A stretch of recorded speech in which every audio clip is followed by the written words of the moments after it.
motorcykelværksted for datteren og sønnen.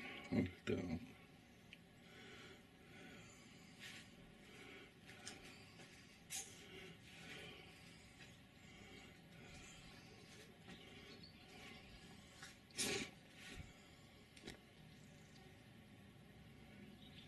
Så går vi ned til poolen.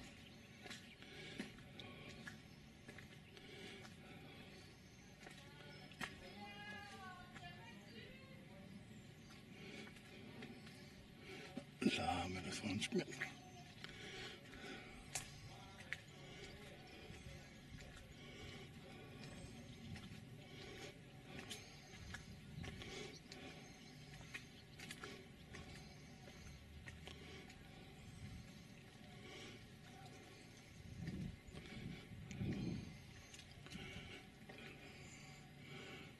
Her bor datter og søn og alle børn.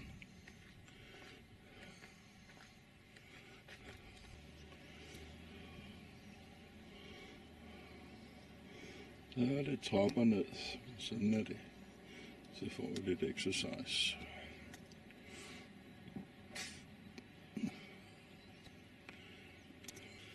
Det er det udvendige køkken. Kæft, jeg har set bedre i USA. Nå, ja.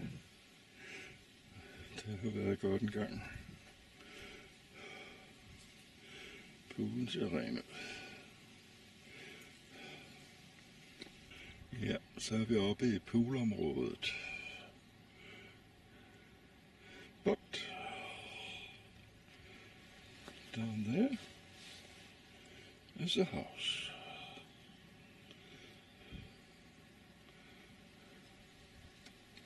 Well, I'm not going down there now. This is something for Dave. David, he used to go down Grand Canyon when he was younger, a couple of years ago.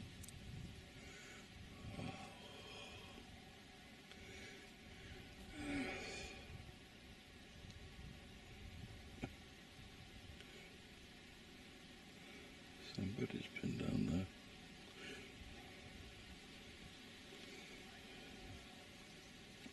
Well, I think I'll go out in the sun. This is a wall they have against what?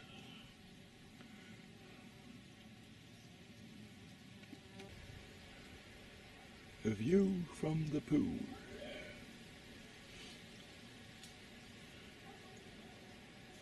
Og som Anne ville sige, er der bjergudsigt. Nej, jeg kan ikke se bjergene for bare bjerge. Ligesom jeg ikke kan se skoven for alle træerne.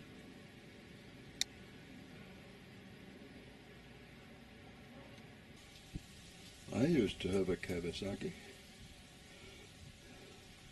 750. Neat machine. Wow.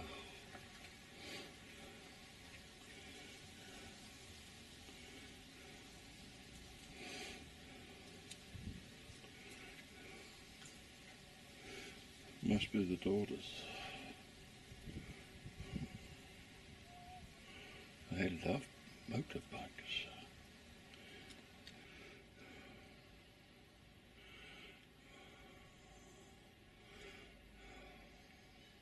Nice car. Nice car.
derfor har jeg taget den gummimåtte med. Den tager også lyd, skal du huske. Okay, ja. Så hvis du snakker meget, så kan den høre dig.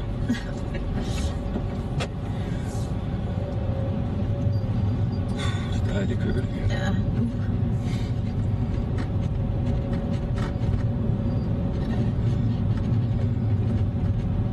Vi skal dreje vinden. Ja, om 50 meter opad mod venstre. Ja, men det er sikkert fordi den vil have os til at gøre noget andet. Den vil have os opad om 20 der. meter, nej, ja.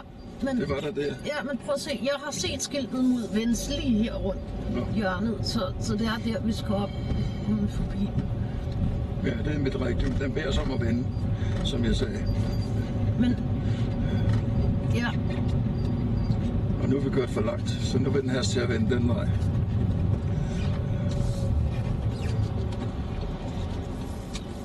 ja, det skal vi jo ikke. Vi skal ikke her. Nej, men der følger jeg denne her. Fordi ellers så skal jeg ned og holde på parkeringspladser og alle mulige andre steder. Så jeg prøver at følge GPS'en. Den er moderne. Og så kommer vi op her og har vendt. Ja, fint nok.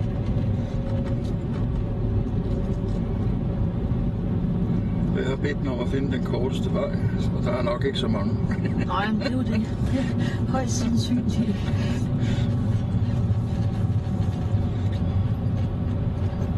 Så kommer cyklisterne i den gale side, som sædvanligt. Og så kører vi forbi. Nu skal jeg være dernede. Christ. Nu står der 600. Så står der 600. Jamen, så tror jeg, vi kommer op og rammer den deroppe. Altså sådan noget med, at man kører. Men det får mig ikke til at køre lørdag igen med alle de cyklister og trafik og turister og alt muligt. En hverdag, når franskmændene er bare arbejdet, det er fint. Mm. Og vi skal jo nok også bare, eller ikke nok. Og det ville det også være bedre at spise ude, fordi sådan en lørdag, der er alle franskmænd også ude at spise, ikke? Altså det er turisterne jo så også. Og de er også, ja, men det er dobbeltklik. Men lad mig sige det sådan, og så kommer man lidt uden for de her turistede områder, så er det jo bedre, som jeg siger, så er der slet ikke så mange. Nej, Vi så, er jo i turister. ja, men om lørdagen er franskmændene jo også ude. Ja, men det er de faktisk om sommeren også meget. De har jo faktisk ferie her i den her periode. Så skal vi...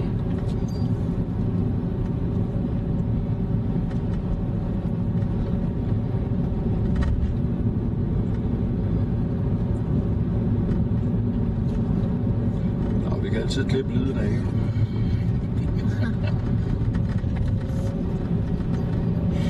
Jeg har ikke sagt noget. Det var ikke det, jeg sagde. Nej, okay. Jeg sagde, at vi kan klippe lyden af Ja, det er rart. og lægge musik på i stedet for. Det er jo det.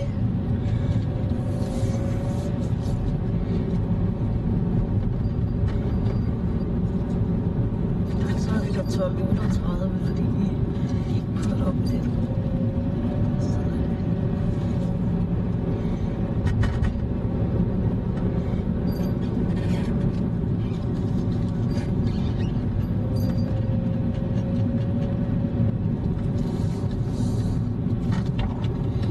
Jamen, jeg kører sikkert også langsommere end den forventer. Ja. Og som du selv siger, altså hvis en dag for eksempel, at jeg har lyst til at komme et eller andet, ud i en eller anden by, som er tæt herpå, og du godt vil være derhjemme, jamen, så kan du bare hente mig måske senere. Ikke? Ja, præcis. Ja.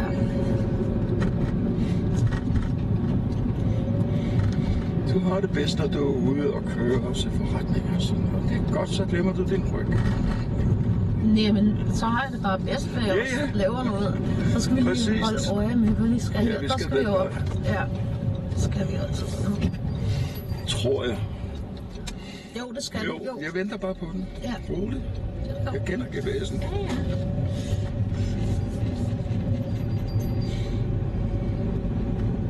Men det gør ikke noget, vi har 4 år hen. Selvom de ikke har gode nogen af dem.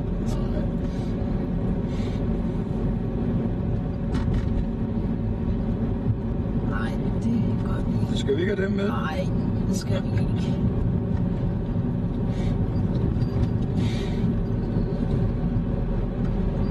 Det kan jeg lige se, hvis de sidder og snakker. Som du synes jo åbenbart, at jeg snakker meget. Jeg synes, jeg snakker enormt lidt på den her tur i forhold til sådan...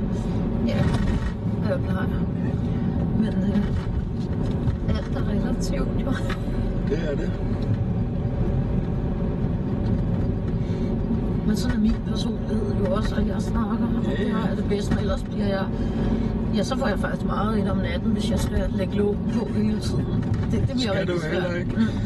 Men når jeg går og koncentrerer mig, hvis jeg kommer til en rundkørsel eller et vejkryds, og der er meget trafik og så videre, så er det en god idé at gøre det, så jeg kan koncentrere mig. Det er klart, men så lad endelig også være mig selv at sige noget lige inden, fordi det er det, der nogle gange også sker.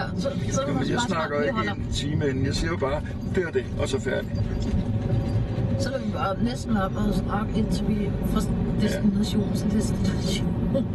Jeg ved jo ikke, hvornår der kommer noget trafik, så jeg kan jo ikke lade være med at sige noget inden. Nej. Og hvis jeg lige pludselig ser en lokal restaurant, gør det jo heller ikke noget. Jeg siger, hey, det der, det ser... Nu har jeg stadigvæk en scooter bag mig. Han synes, jeg kører for langsomt. Ja, og det må han acceptere. Ja, fordi det var det samme, mig og Erling var enige om, at det godt... Det rømmer en pind. Der skal du op her. Ja. Og der står også alt indkørsel forbudt der, så det giver nok sig selv. Yes.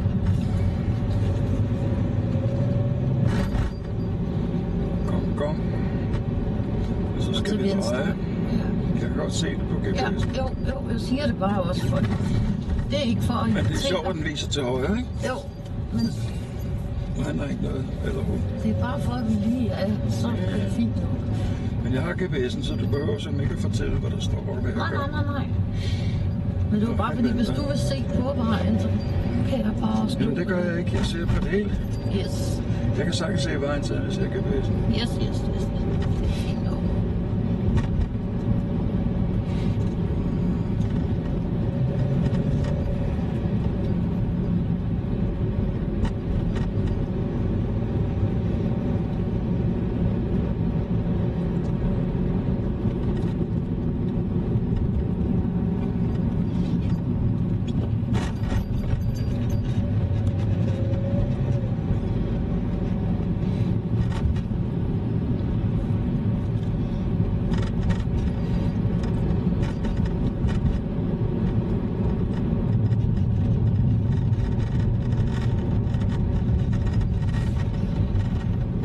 Der larmer. Nej, det er altså Askebadet, eller hvad der er lige siddet her. Jeg tror, det var oppe der. Det er sådan en til at svine. Så gør den ikke mere. Okay, det var dejligt. Det var egentlig smart nok, ja. Jeg elsker også alle de der blomster og sådan noget. Det synes jeg faktisk er rigtig flot. Det er det også. Og det er der meget af, kan jeg huske. Tourette.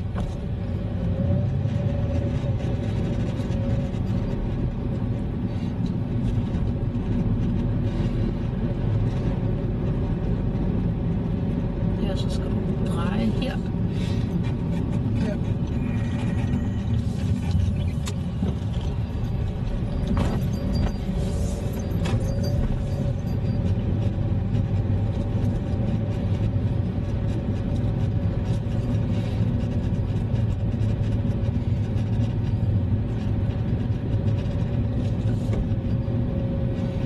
Det er ikke verdens bredeste vej. Nej. Sådan er der også mange dejlige veje i England. Jeg synes, det er rart, fordi det er ikke så meget her på alle de der cyklister. Det er derfor, jeg siger, at det gør ikke noget. Man drejer lidt væk fra det, fordi det er faktisk bedre. Så skal vi op her. Ja, det skal vi. Det skal vi ikke, for det må vi ikke. Ja, jo. Det skal, må du godt. Den Nå her vej. ja, men der er jo et indkørsel forbudt samtidig. Det er altså... Det er jo skidesmart. Ja, det er den. Ja.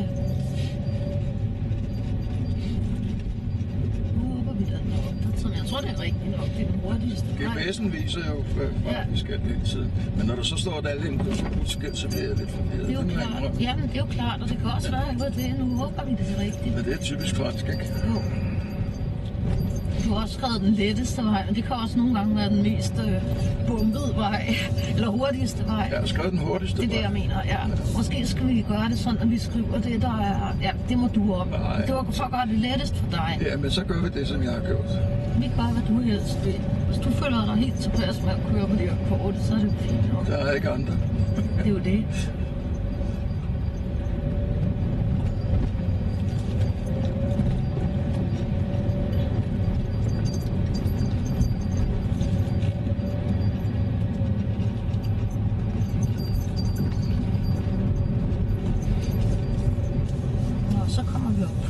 smart nok.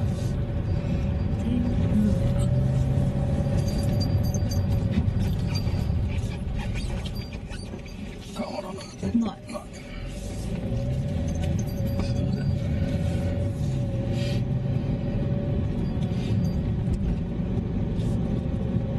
Skal vi bare lige over? Hvis du nu ser en restaurant eller noget på vejen, du har lyst til, så se god tid. Ja, det kan godt være.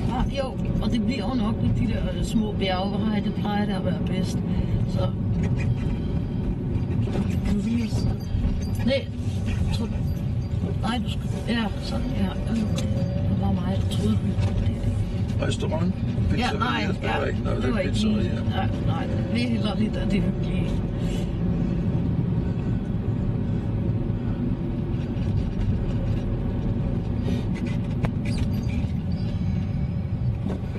Ja, bliklys bruger det ikke meget af.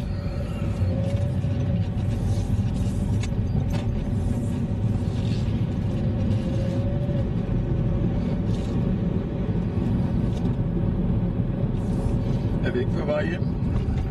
Men der er sådan nogle... Nej, det er vi jo ikke, men det sjove er, det ved jeg godt, at der er pile til samme by og mange forskellige steder. Men det var ikke pilen, jeg så på. Jeg så på vejen, fordi der var lidt mindet meget om, der var på vej. Da jeg kørte herned fra Nice. Ja. Eller op fra Nice, hvor det var. Ja.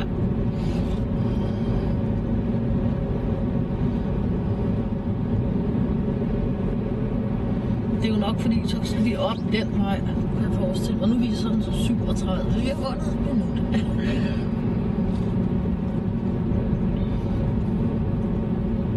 Så tror jeg, vi skal opad sådan her. Nej, vi skal ikke derop. Nej, ikke endnu. Vi skal nok snart på et tidspunkt, men det er rigtigt, vi kommer altså ud af Saint-Genette nu, står der. Så vi er passeret, som du siger.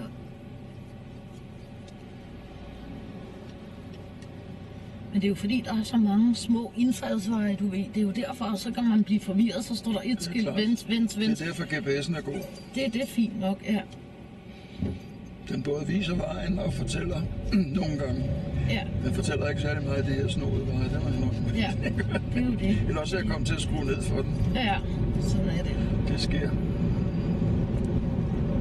Jeg synes også, det er nerverende at have de der stemmer hele tiden. Og det synes jeg ikke. Nå, okay. Selvfølgelig, hvis den er på dansk, så er det fint nok. Nå, det synes jeg så heller ikke. Nå, okay. Jeg husker min bror, han skulle være fancy, så havde han en, det var Pamela Anderson i. Dumt som han er, mand. Så var det sådan noget, så skulle hun så snakke rigtig sexet, ikke også? Hun var inde i Ja, det kan du sagtens lade. Ja. Det er også sjovt. Det synes han, den. Men jeg kan bedst lide den på engelsk. Ja. Fordi de danske undersættelser, de er frygtelige nogle gange. Altså, jeg kender en, der hedder, eller kendte en, der hed Annette. Hun snakkede som en robot. Du ved, ligesom de der er inde i togene. Og sådan, jeg tænkte, at hun havde været helt perfekt til ligesom at sidde og få sin stemme ind i sådan GPS. Toget standser i Holte. Ja, hun havde sådan en stemme, og den var bare sådan her i alt, og hun talte. Det var også så firkantet. Og så, forfærdeligt. Altså, du ved, sådan en menneske, hvor stemningslejet hele tiden er på samme niveau, ja. Hvor du ikke har følelser i stemmen. Forstår du mig? Ja. Svært at sige, men jeg ved godt, at min stemme er speciel. Også det sagde du jo også. Det indrømmer jeg, det er det jo. Det er sådan, den irriterende måske. Alle stemmer er specielle, din er lidt skænger. Det ved jeg, og det er traumer, det har jeg forklaret dig, at det er det. Faktisk havde vi under min uddannelse, der gik vi til sådan noget sangterapi, og det er faktisk utrolig godt at synge. Jeg kan godt synge. Det tror jeg egentlig godt er rigtigt. Jeg har været rigtig god til at synge faktisk. Og det er virkelig noget, der er forløsende, kan jeg godt fortælle dig. Men det kan sætte sig på stemmen, og hvis jeg så bliver frustreret eller ikke føler mig hørt, fordi i min barndom blev jeg aldrig hørt, derfor kan jeg godt snakke meget, og det kan vi jo begge to, og vi kan begge to afbryde, som vi er enige om, at det har vi begge to en fejl med, og dermed, der kan min stemme ryge op, eller hvis jeg bliver sådan, ligesom med politik, som jeg siger til dig. Men altså, jeg er nødt til at afbryde en gang imellem, fordi du snakker så lang tid. Ikke? Det gjorde du altså også selv i går, men det kunne være sjovt, at vi optog. Men der sad vi jo, og så afbrød du, og så snakkede du en halv time. Ja, det sagde du, og det var så ikke rigtigt. Men Nå, det var ikke rigtigt. Men glem nu det. Ja, Herregud. fan, det synes jeg også, ikke? Jeg kan sagtens overleve det. Ja, Nu skal du nyde udsigten. gør jeg også. Jamen, jeg vil hellere nyde den, når vi kommer derop også. Nå ja, men derfor kan du godt nyde den på vejen. Det kan jeg Det er ikke. rigtigt. Jeg skal følge Det trafik. var heller ikke lang tid, inden vi er der. Det gør det ikke, nej. 8,2 km kl. 12.37. Ja. Så et kvarters tid. Men derfor kunne det jo godt være, at du så noget godt på vejen, en god restaurant eller et eller andet. Det er rigtigt. Nej, Yes. jeg kender ikke vejen her. Jeg står op på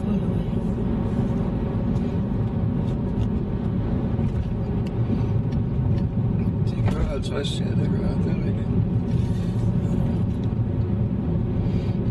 Der står også 50, så det er nok godt nok.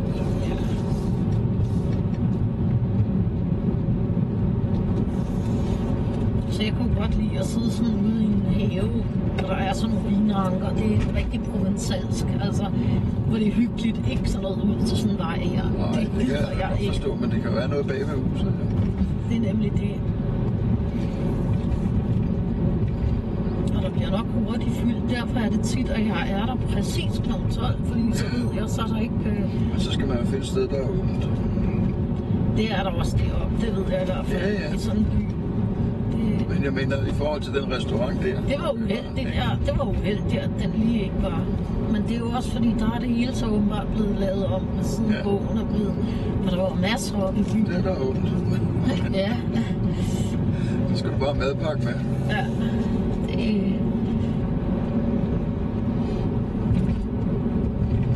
Det var sgu også billigt derinde for både alle de der champignoner og så de der 2 courgetter med blomst på.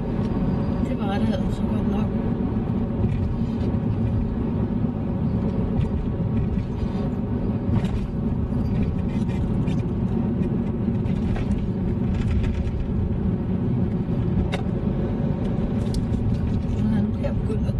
Det er så Vence. Det er Vence St. Paul, vi skal se. Det er 2 kilometer nede af. Fordi Vence er der ikke noget at se i. Selve Vence by, den hedder Vence St. Paul, men det tror jeg også, vi fik skrevet ind. Ja. Ja. Der er godt nok et spisested, men det er ikke så godt. Jeg ved også, der er et godt et her, men det er midt inde i byen, og det tror jeg altså ikke, du orker med parkeringen, fordi det er rigtig noget fis, så skal man ned i nogle parkeringskælder. Lad os se det, når jeg kører. Og der er jeg spist med Diplomaten, og det er sådan en fiskerestaurant, rigtig lækkert, da vi endelig havde fået parkeret. Ja. Men der er selve Vence ikke det bedste sted. Derfor er det fint at komme lidt udenfor, synes jeg. Jeg er nemlig boet i Vence. Det styrer du, det er dig, der skal have frokost. Det er det, yes.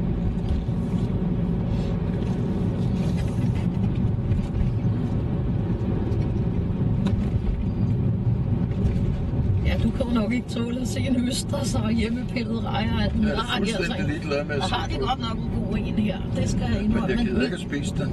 Det ved jeg, ja. I know. Jeg tror bare, vi kører deroppe af, altså.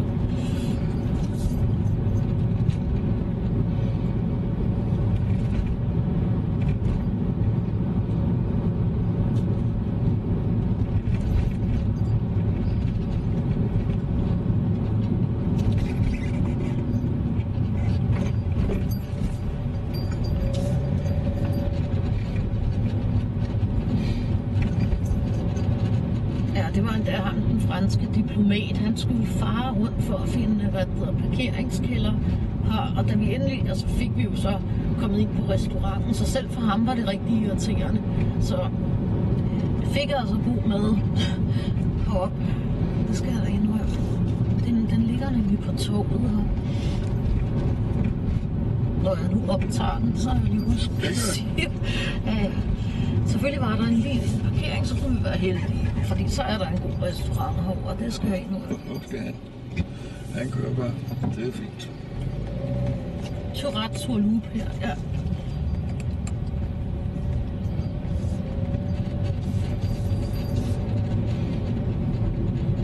Ej, jeg bliver sgu forarvet over. Nå, vi kunne have holdt det og taget den restaurant. Nej, nu kører vi frem. Ikke noget. Nu laver jeg heller ikke noget. Så. Du må blive enig med dig selv, for hvis jeg skal sidde og hugge bremsen i og køre, bremse. Jeg siger også, det var kun mig selv, jeg sagde det til. Jo, men det hjælper ikke, når du lukker munden op, så kan jeg høre det.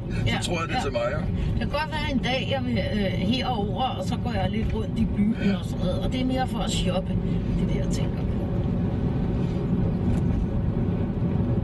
Nu synes jeg også, at Tourette, den vil jeg godt se, for den fik jeg ikke set sidste gang.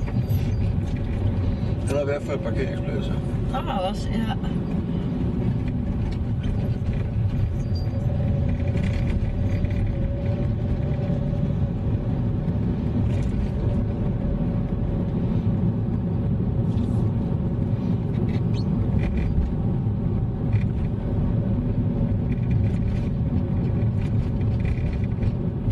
Men for sådan en som dig er jeg også sikker på, det der med at komme lidt op i højderne, det er både bedre for med luften, det bliver bedre med mange ting, fordi at der er heller ikke alle de der skide cyklister og alt det her, fordi vi kører stadigvæk, selvfølgelig kører vi nede i turistområderne, ikke også, endnu.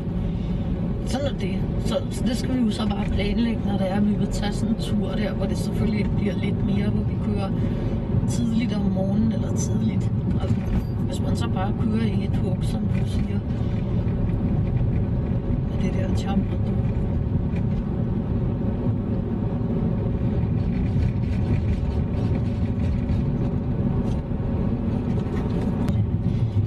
Men så når man kommer længere op, så begynder det at blive bedre jo. Det er det.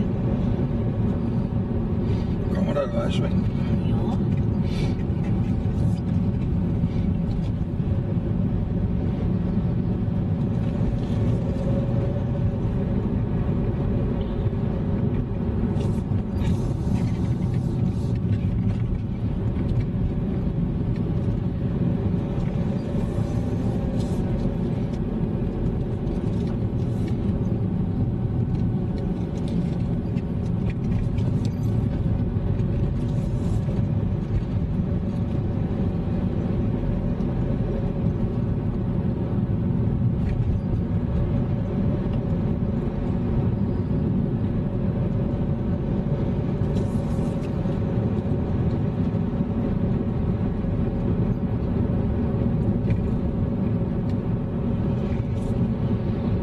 Eller 5 minutter. Ja, hvis det der var en restaurant, jeg skal bare lige kort se, om det er den nok ikke.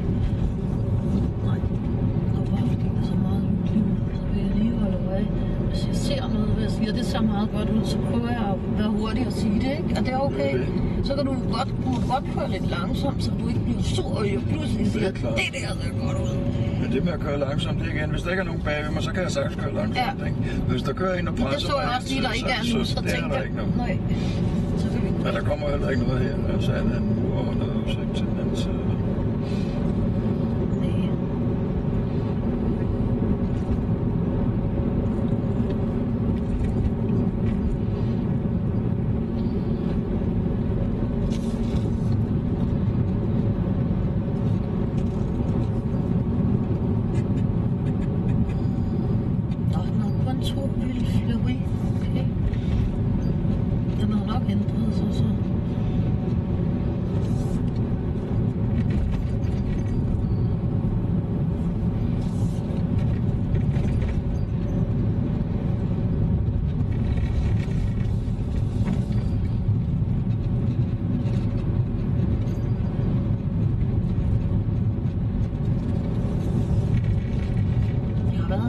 Og Lars, det er jo også 15 år siden.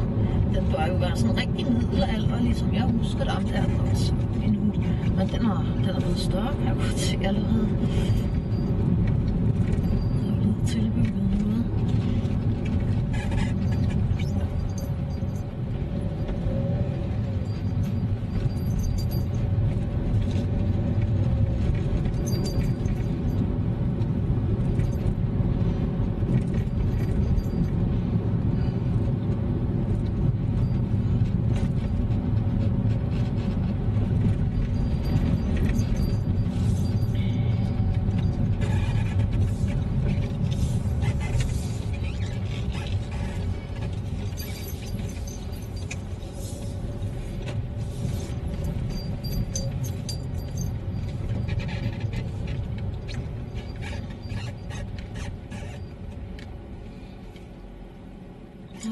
restaurant, den ser sådan umiddelbart.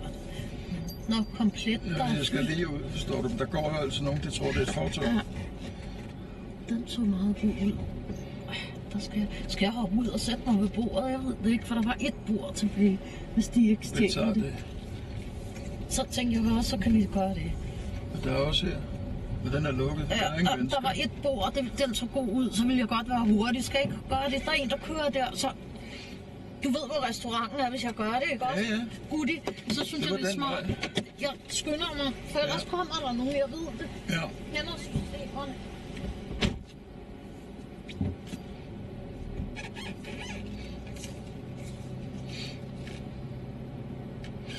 Der er sgu ikke nogen, der kører.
varer, det der plejer at koste 1,5. Jeg tænker, det vil du vel også godt have. Nej, tak. Det vil du ikke? Okay.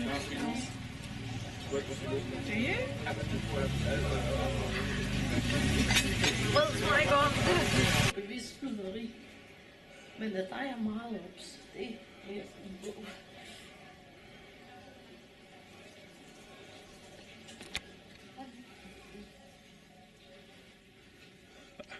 Det er de der pandekager med forskellige sukker til. Der skal vi sidde, der er et bord.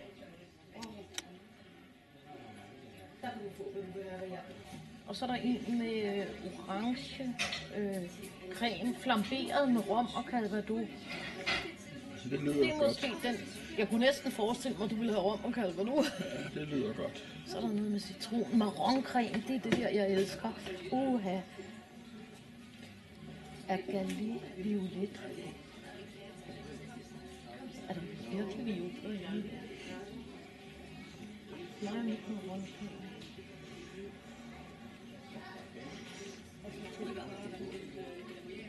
Kan du også få? Det er det. Vil du hellere have Nej, det? tak, nej. Nej, du helst. Du vil Har godt besluttet mig. Godt, fint. Hvad kan god calvados? Du skal lige have lov at have i dag, hvad du vil. Jeg tror, jeg tager mig en calvados til. En kop kaffe. Så kommer du der med stort smil. Og det ser bedre ud, når du smiler. Ja, det ved jeg. Men det er fordi, jeg er sådan lidt skuffet over, at der kun er en lille viol ovenpå. Så tænker jeg, er det... Skal jeg ikke filme lidt? Nej. Très bien. Hvad siger for Gud? Oh, mind your arm. Ej, hvor flot, ja. Og lige- Attendez, faut manger chaud. Faut manger chaud. Yes, it's good. And, Et and, ouais.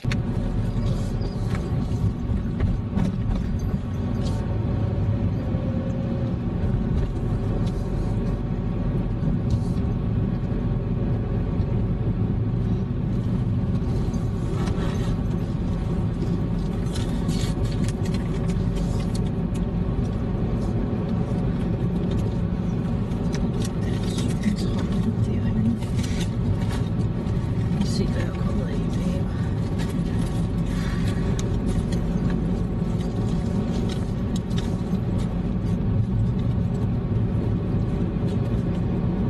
Tak for pandekage. Jamen, det var så lidt,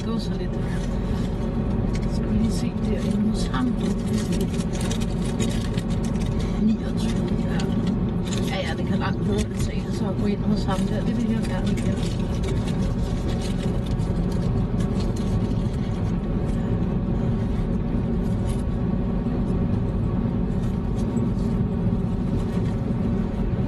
Så skal vi være på parkeringspladsen før de 12 eller sådan noget. Ja, det er så fint, fordi så er der heller ikke så fedt. Så passer det at gå ned til ham, og så han er garanteret et godt kendt sted. Ja. Og alle turister går forbi, ikke? Jo, lige præcis, fordi de andre, de tager bare det første og det bedste. Ja. Og jeg gjorde det jo som sagt i vildhed.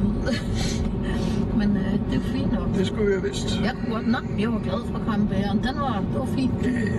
Den fik jeg jo sådan lidt speciel. Jeg synes det heller ikke, det var urimeligt dyrt, da du gav de der 29, var det ikke det? Nej, slet ikke. Kun når de lige prøver at snyde en. Det irriterer en. Men sådan er det. Det kostede der ikke nogen penge, for han snød det jo ikke. Han fik han snød kun sig selv. Det var det eneste. Med lidt under i nøsen og det. Jeg tror heller ikke, det var en franskmand. Det var en araber eller noget. Ja, det er ikke. Men Halvdelen af franskmænd er araber, det bliver sådan nok. det ligner næsten. Sådan er det. Men jeg har set mange af de der udenlandske, der arbejder hernede. Det er der. Ja.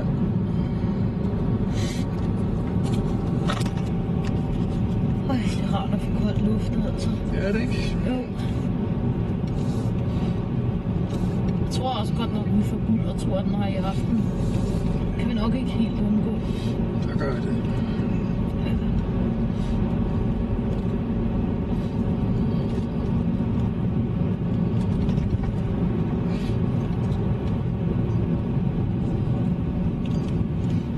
Men luftfugtigheden er jo også ekstrem i dag. Den er forholdsvis pæn, men nu har vi også bevæget os mere, end hvis vi bare sidder derhjemme, ikke? Jo.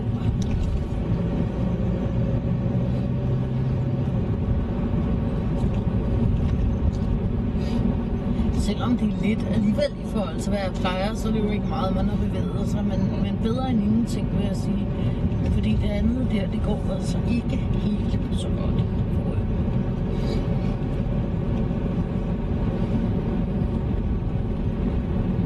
Men altså, det er jo også gode sæder, vil jeg sige, når det er, man sidder og har synes. Det er jo mærket, jo. Det er fint.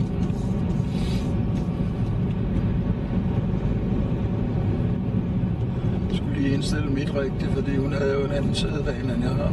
Ja. Ikke sædvane, men sædvane. Yes, lige præcis, ja.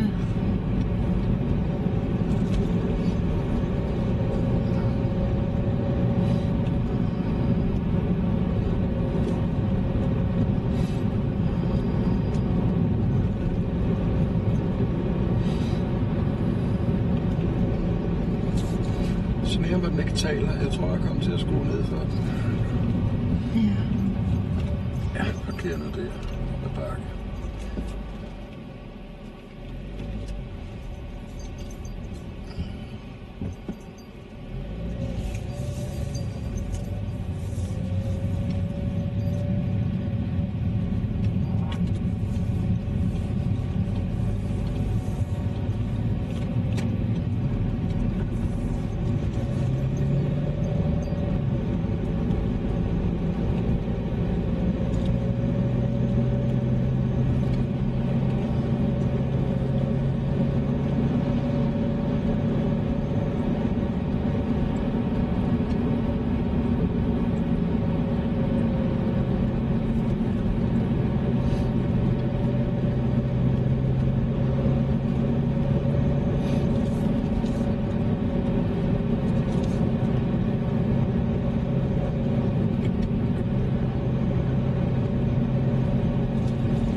Så skal jeg lige huske mine korsetter og det der, for dem